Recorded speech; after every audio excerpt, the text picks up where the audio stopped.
Welcome back class. आज बेटा हम लोग चैप्टर नंबर 4 को सीखने जा रहे हैं।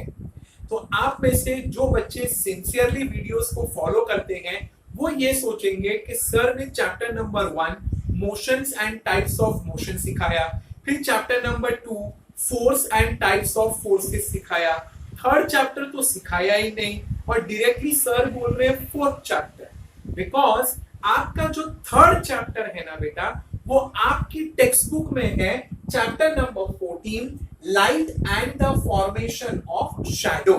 ये है आपका थर्ड चैप्टर और यही सेम चैप्टर स्टैंडर्ड 7th में आता है एक लेवल एडवांस में, और वहां पर इस चैप्टर का नाम है इफेक्ट्स ऑफ लाइट। तो जो चीज मैंने 7th को एक्सप्लेन की है ना बेटा उसके अंदर पहले 6th का पूरा कंसेप्ट है और 7th का भी कंसेप्ट है। तो अगर आप इसको शॉर्ट में समझने की कोशिश करो तो आपको सबसे पहले video number 755 to video number 758 ये 4 पार्ट्स में चैप्टर डिवाइडेड है।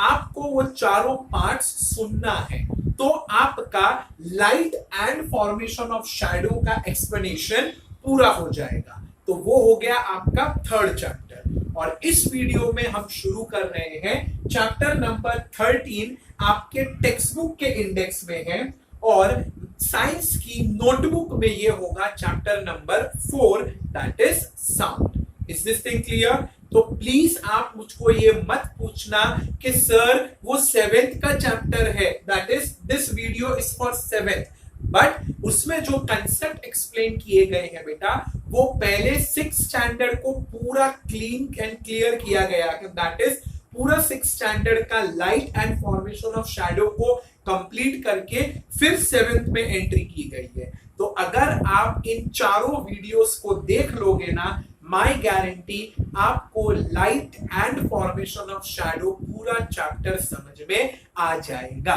सो whether you are in 6th standard और you are in 7th standard उससे फर्क नहीं पड़ता, वीडियो नंबर 755 टू 758 आपको देखना है। Is this thing clear? So now let us enter into the 4th chapter of your general science notebook index and that will be sound. आप सब जानते हो बेटा साउंड का मतलब क्या होता है, जिसको हम कहते हैं आवाज। यस, बट साउंड के बेटा 2 बाइफर्केशन दिए गए हैं, एक होती है नॉइस और दूसरा होता है म्यूजिक।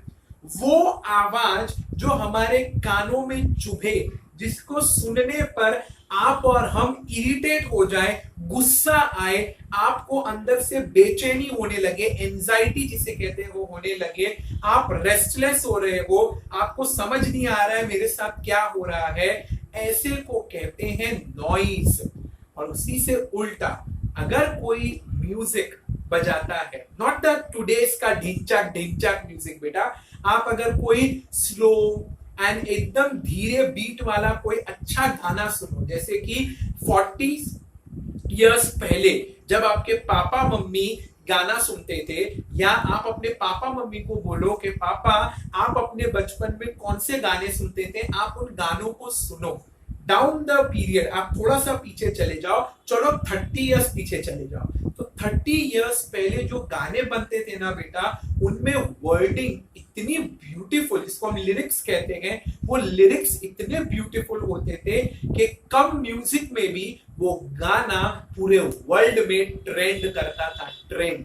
और ये बात आप जैसी जनरेशन को समझ में नहीं आएगी क्योंकि आप लोग ना रैप सुनकर बड़े हुए हो, इंग्लिश में हिंदी, हिंदी में गाली, गाली में डबल मीनिंग, आप ये सब बेकार चीजें सुनकर बड़े हुए हो। तो आप लोगों को पता ही नहीं है कि आप जो कान में ईयरफोन लगाकर सुन रहे हो दरअसल वो कचरा है, कचरा जिसको हम गंदगी का नाम देते हैं।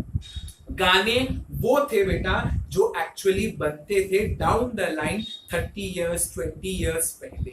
सो म्यूजिक का सीधा सरल मतलब बनता है कि जब कभी आप कोई म्यूजिक या कोई मेलोडियस ट्यून सुनो, आप उसको लिए आंखें बंद करके आप उसी में खो गए और जैसे वो खत्म हो जाता है तो वंस एक बार और प्ले करना, कितना पीसफुल है, रिलैक्सेशन है, कितना क्वाइट एंड काम है।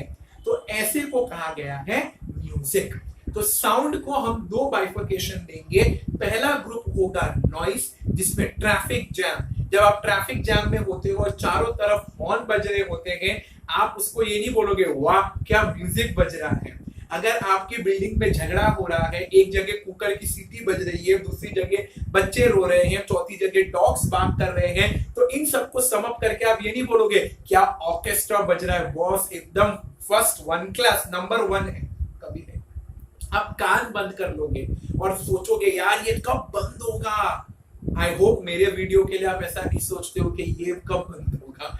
ओके सो और इसी से उल्टा बेटा, जब आप कभी कोई फेवरेट म्यूजिक लगाते हो जिसमें एक मेल या एक फीमेल सिंगर है, वो शांति से गाना गा रही है या गा रहा है और पीछे हल्का म्यूजिक बज रहा है, तो वो गाना आप बार बार रिपीट मोड पे सुनते भी हो फिर भी आप थकते नहीं हो। आप एक बार और प्ले करो ना, अरे वो वाला गाना लगाओ ना, अरे वो वाला म्यूजिक लगाओ ना। व्हाई?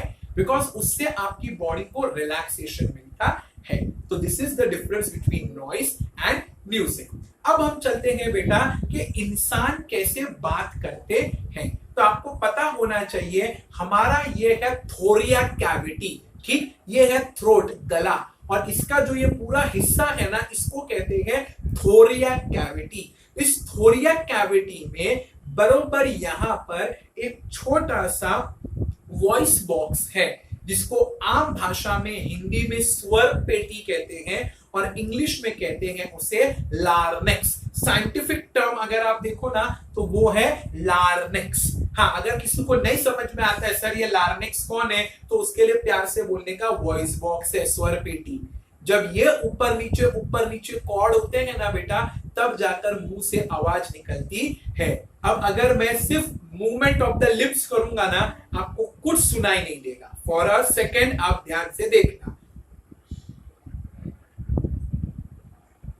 कोई ऑडियो में खराबी नहीं थी बेटा, मैंने जानबूझ के अपने आप को म्यूट पे रखा था, बिकॉज मुझे आपको समझाना है कि जब कभी भी ये वॉइस बॉक्स ऊपर नीचे होता है ना, तब जाके मुंह से आवाज निकलती है। तो इस वॉइस बॉक्स के अप डाउन को साइंस में कहते हैं वाइब्रेशन।